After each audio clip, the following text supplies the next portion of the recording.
Welcome to Screw the Commute, the entrepreneurial podcast dedicated to getting you out of the car and into the money. With your host, lifelong entrepreneur and multimillionaire, Tom Antion. Hey everybody, it's Tom here with episode 970 of Screw the Commute podcast.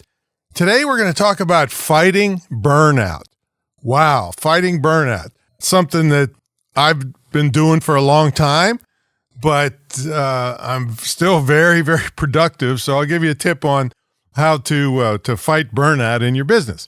And I hope you didn't miss episode 969. That was on sync jacking, SYNC jacking. Browser sync jacking is more technical. And this is something you really need to know about to protect yourself from these advanced hackers that want to grab all of your stuff. So check out episode 969. Anytime you want to get to a back episode, you go to screwthecommute.com/ and then the episode number. That was 969. Also, pick up a copy of our automation ebook at screwthecommute.com/automate free and check out my mentor program at greatinternetmarketingtraining.com. Okay, let's talk about fighting burnouts. Now, I've been kind of lucky in that for the last 31 years out of my 48 years in business, I started my first business in college in 1977. So that makes it 48 years I've been in business continuously. But I've been really lucky in the last 31 years since the commercial internet started in 1994 that things are new all the time. So it wasn't like a grind where I've been doing the same, making the same product for 30 years straight and I want to shoot myself in the head. No, there's always something new on the internet, and that's what keeps me fired up about learning and keeping up with things. And I'm kind of obligated because to teach my students, see? So for the last 31 years, that's been lucky for me to fight burnout. Now, I will admit in the last year or so, I have felt a little bit of burnout. And luckily, I built myself to this position. I got plenty of money coming in where I could take a break. So I haven't written a book for a year, but I got 25 other ones working for me. Right? So I kind of deserve a break here.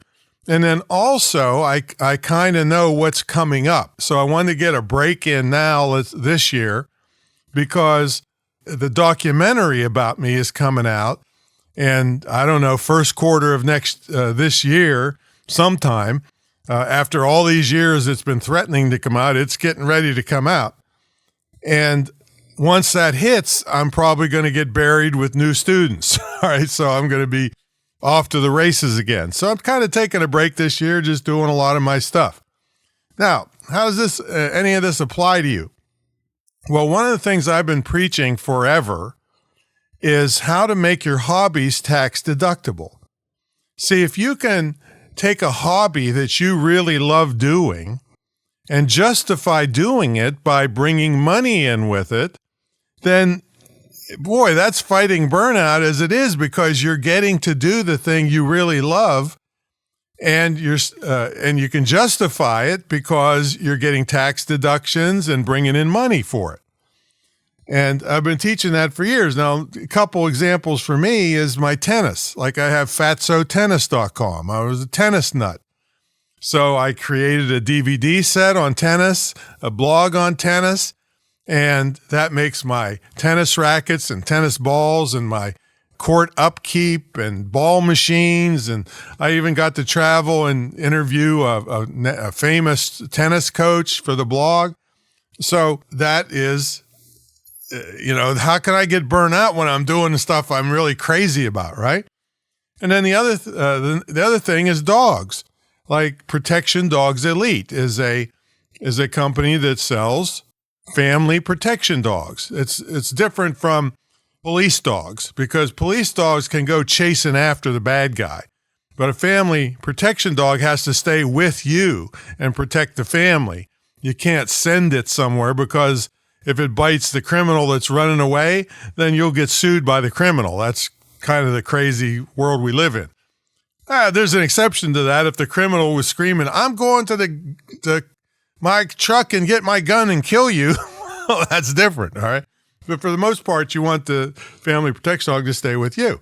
So I started a business doing this. And the way I got into it in the first place was because a big company asked me to do a full day training, and they asked me how much I'd charge them. And I'm thinking, all right, it's $20,000 a day. And so, but I'm thinking, and this whole time I said, man, I haven't had a nice big dog for years. And boy, I love these German Shepherds. And that's one of my first dogs. And so I did the full day training. And then the president of the company was thrilled to death because I saved him a fortune on the stuff they were wasting their money on their website and all that. And so he tells the marketing director, hey, give him Rubik's. And the marketing director like almost turns white like Casper the Ghost. Right? And the CEO thanks me and leaves. And I said, hey, John, the marketing director, what's wrong? You look really crazy when he told, and what's Rubik's anyway? I didn't know what that was. They're like a Rubik's Cube. He said, no, that's the dog you're going to get. And I said, oh, great. Okay. He said, but why are you so whacked out about it? Was that your favorite or you don't want to get rid of him or something? What? He said, no, he's worth $50,000. That's what he said to me. And I said, oh, okay. I'm into it. So I took the dog, fell in love with that dog and the training, all the advanced training we did with to protect the dog could get out of I can be in my Suburban, hit a button, the dog comes out of the back and takes care of the bad guy and then jumps back in the back and I never get out of the vehicle. All right, that kind of stuff. But it took hundreds of hours of training, but it was so much fun. And so I made a business out of it. And then I take the orders and then I pass on the training to professional trainers and I just get a commission off the top. See, and these dogs start at 20,000 and go up to like 60,000. See, so how can you get burnt out when you're playing with dogs all the time and having fun? And my dogs are like the models for it. See, so anyway, that's just another example. But I have other hobbies too that keep me busy from burnout. So, I'm into survival stuff, and I have my brutal self-defense website, which is, I've been studying that stuff all my life. And I was in gunfights and knife fights with bikers trying to kill me whenever I had my nightclub. And I'm rehabbing a antique 4x4. I drove with one of my dogs all the way to Idaho to pick it up and brought it back and then spent a whole summer rehabbing this antique 4x4. So all of this stuff keeps me from burnout, okay? And it's all tax deductible when you make a business out of it. And you say, well, how do you make a business out of it? Well, it's not as daunting as you might think. All you have to do is create a website. And of course, in my other trainings, I've told you don't spend $5,000 on a website when you can make a world-class website for $150. We have a course on it for $97 to do it. And you can even talk to our tech guys if you get stuck on anything. You create a website, and then you got to make the website bring some kind of money in. And there's two major ways that happens. One is you create a product. Digital products cost you nothing to create, pretty much. Or you go find an affiliate product where somebody else creates the product and you get a commission when somebody clicks through your website to buy it. Either way, now you are in business. Even if you don't get an LLC or a corporation, you file a Schedule C in the United States. I don't know how you do it in other countries, but it's no big deal to start a business like that online. And then you can do more and more of whatever that topic is. I mean, I had a golf site, even though this is kind of crazy. I hate golf. I don't want to go out on a golf course. And I had one of the top golf sites, 1, 2, or 3 on Google for 12 years straight. There was golf articles. I think it was golfarticles.com or net. I forget. It's gone now. But for years, it brought in money from Google AdSense, from ad revenue.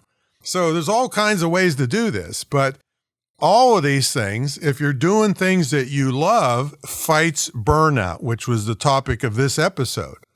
So I highly suggest you look into that. If you're starting to bog down and you're not being as creative as you used to be in your business and Or if you're just starting a business, you don't want to burn out right away before you even get going. If you can channel stuff into something you really love that's in demand, you can't love something that's so obscure that nobody's ever going to give you money for it. But if you love any kind of mainstream hobby or topic, then you can apply this method and I always say tax deductible. I should say legitimately tax deductible. See, there's no law that says you have to be great at business and make gazillion dollars. As long as you are legitimately bringing money in, you have tax deductions. And I'm not giving you tax advice per se, but I've lived this my whole life, and all the accountants and lawyers that have been in my mentor program say that the advice is sound. But you get legitimate deductions for part of your home, your computers, part of your insurance. When I say part of, if you're just putting your toes in the water and this isn't full time, then you can't really, say buy a Learjet and say, oh, well, I'm taking that off taxes and I never brought in a nickel selling anything. No, it has to be legitimate and reasonable. But this is a perfect way to do more of what you enjoy, get paid for it, get tax deductions for it, and avoid burning out in your business. So that's something I just felt the need to bring out because, like I said, I've been kind of floating this year and just doing about the bare minimum to take care of my students and haven't really developed new stuff that much. But I know when the documentary comes out, and then I do have that new thing I've been working on called Highly Educated Idiots. And so that's probably coming out within the first 6 months of 25. So anyway, you just keep your mind busy doing stuff you like, but as long as you can keep the money coming in and keep the tax deductions coming in, and guess what? Some of these tax deductions would come off your regular income if you are still going to the dreaded job and getting a W-2 in the United States. So some of this income can defray your tax liability from your job. See? So there's all kind of good things. Check with your tax advisor about it. And of course, they're conservatives and always want to say no about everything. But I've been living this life for 48 years now. All right. So it works, and I never get in trouble with the IRS. All my taxes are perfect all the time. I'm not suggesting anything untoward. I'm suggesting a way to love what you do, bring money in, and avoid burnout. Okay, that's my story, and I'm sticking to it. Check out my mentor program at greatinternetmarketingtraining.com and my school at imtcva.org, and I will catch you on the next episode. See you later.